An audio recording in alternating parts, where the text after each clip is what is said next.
Lucinta Luna muntah darah usai dihujat akan melahirkan jin.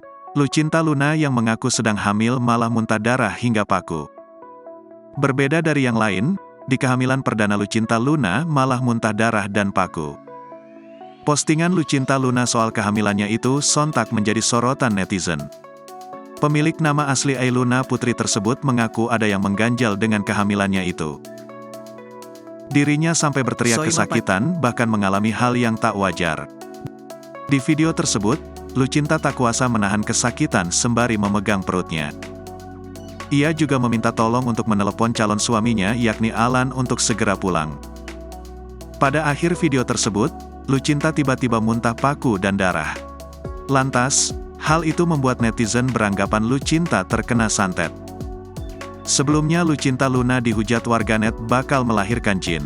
Lucinta Luna pun meminta calon tunangan, Alan agar cepat pulang lantaran dihujat akan melahirkan jin. Postingan Lucinta Luna tersebut langsung dibanjiri komentar netizen. Sebab, Lucinta sudah tak kuat lagi dihujat oleh netizen. Melihat calon istrinya bersedih, Alan pun langsung membalas permintaan Lucinta. Jadikan semua hinaan ini sebagai penebus dosa kita. Oke sayang, balas Alan. Alih-alih curhat tentang kesedihannya, Lucinta malah kembali dihujat.